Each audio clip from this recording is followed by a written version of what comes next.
I'm reading an essay by Christopher Clark. The title is The Jews and the End of Time.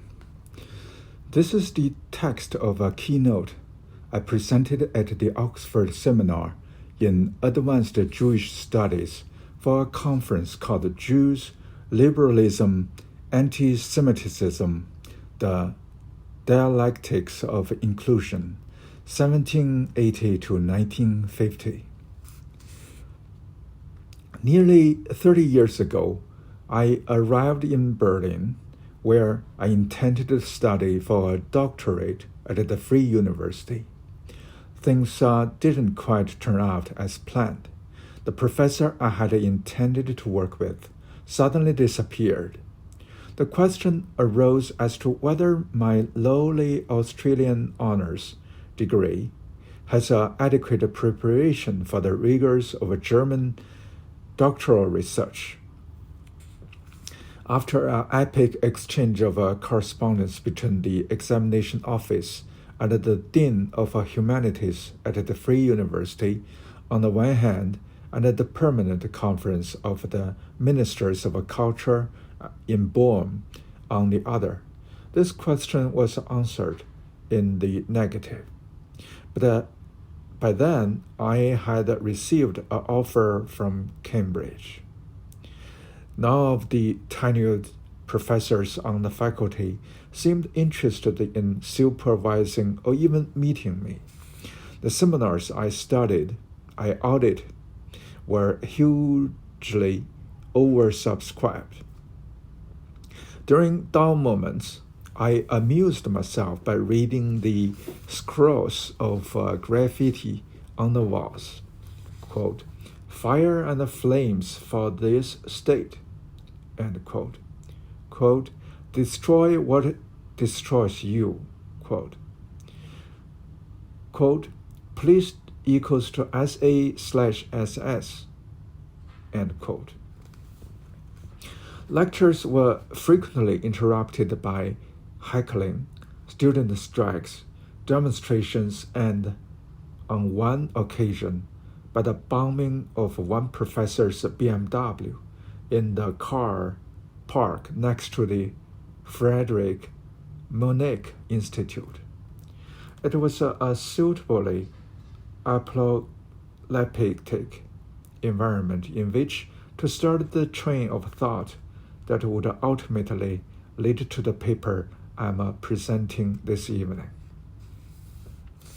After a few months wandering about looking in vain for a supervisor, I was adopted by the kindest, the most left-wing, and the least institutionally secure figure on the Dahlem professional landscape at that time, Wolfgang Wippermann.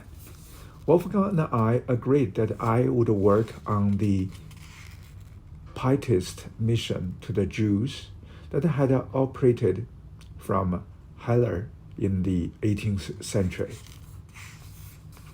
In 1728, a theologian by the name of John Heinrich Kallenberg founded an Institutum Judicum, a professional missionary institute that would evangelize among the Jews until its closure in the 1790s. The Institutum was highly unusual. Its missionaries, mostly unemployed young theologians who were plentiful at the time, were trained specifically for work among the Jews. They received superficial instruction on the Hebrew Bible and on the rabbinical exegetical traditions. They learned Yiddish at the Halle University Yiddish Seminar, the first ever to be established.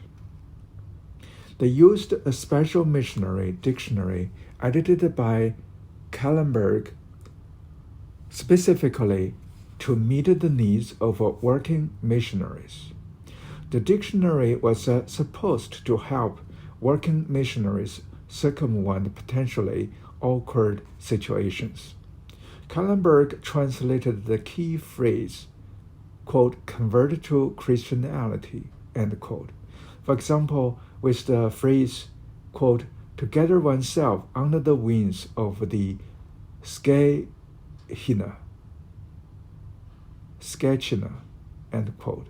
That is, the holy presence of God, hoping thereby to avoid the derogatory connotations of quote, mistrumad, end quote, the Yiddish Hebraism for apostate, whose root was the Hebrew verb, quote, to be destroyed, end quote.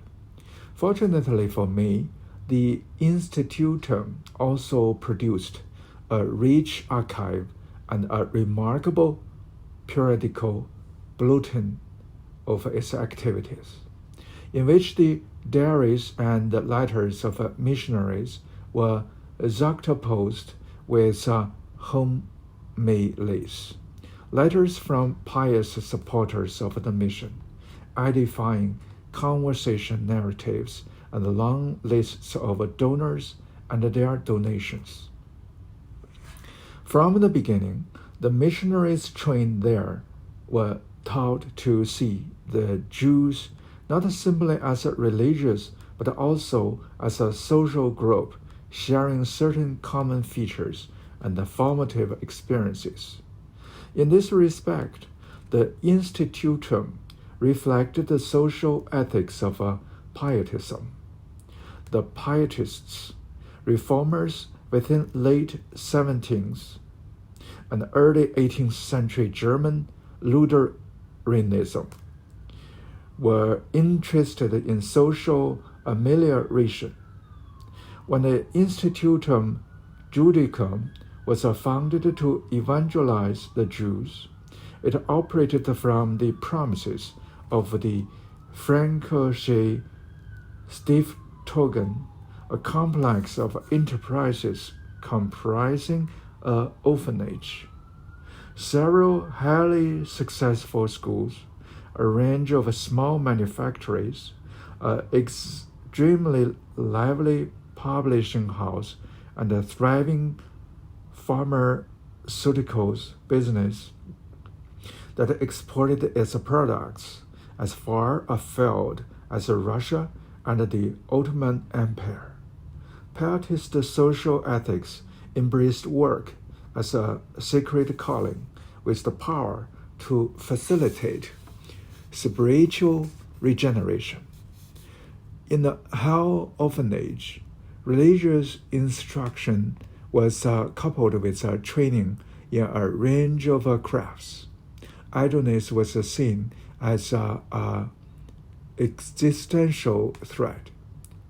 Old-style charity was disparaged. The poor must be encouraged to help themselves through work. The Institutum reflected this distinctive social ethics.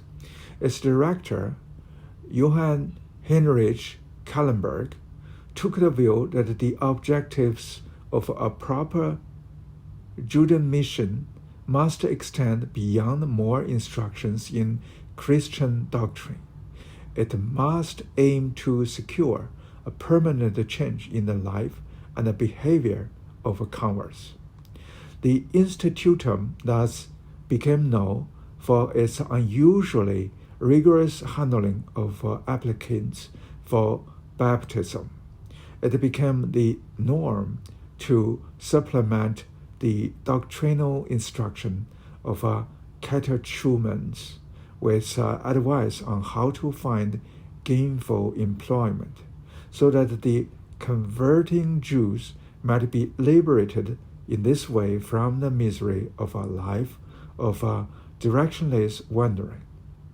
In other words, Kallenberg's converts were to be rescued not only from the error of their religion, but from a way of life which corresponded to the reality of many itinerant small traders, and which had come to be seen as intrinsically Jewish.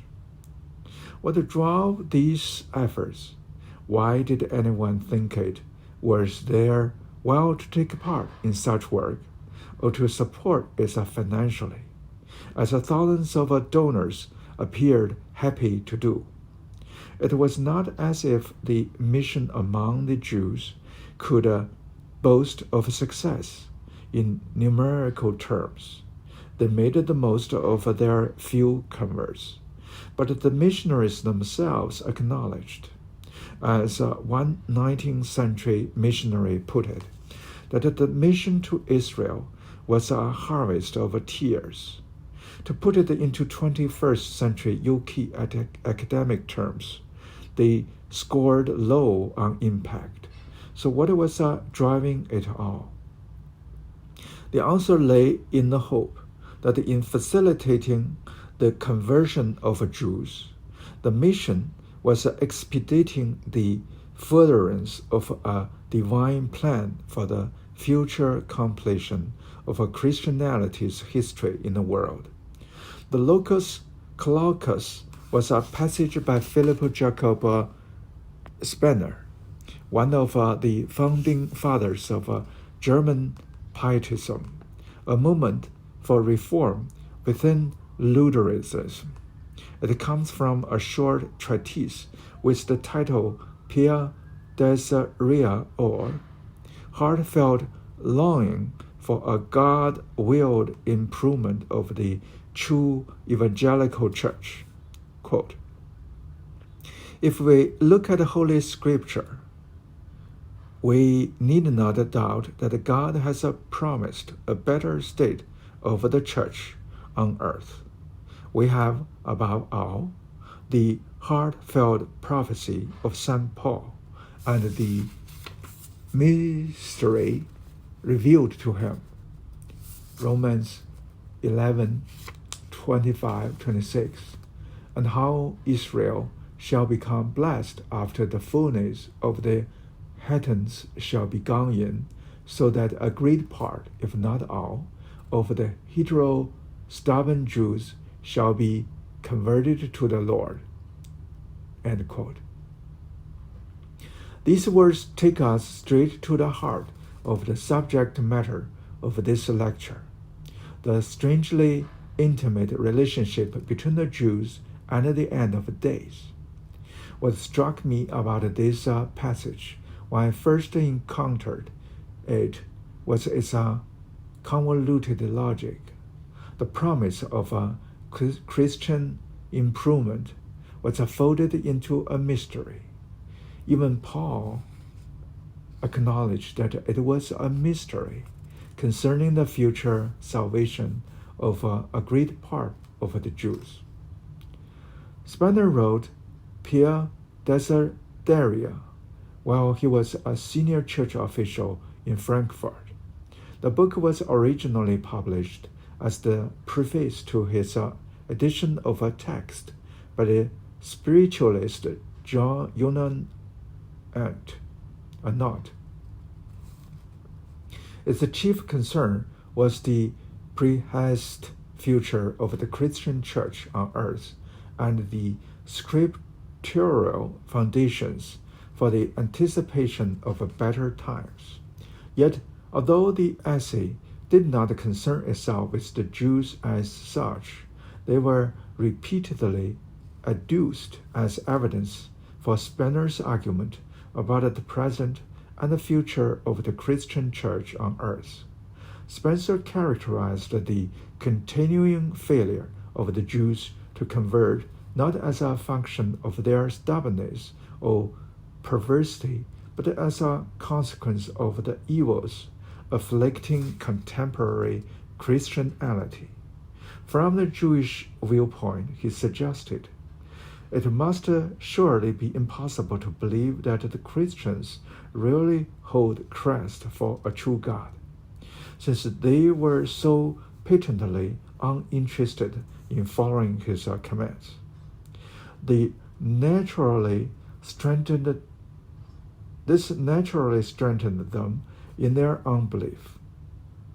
It was no wonder if the Jews concluded from the immorality of most Christians that Jesus must have been an evil person.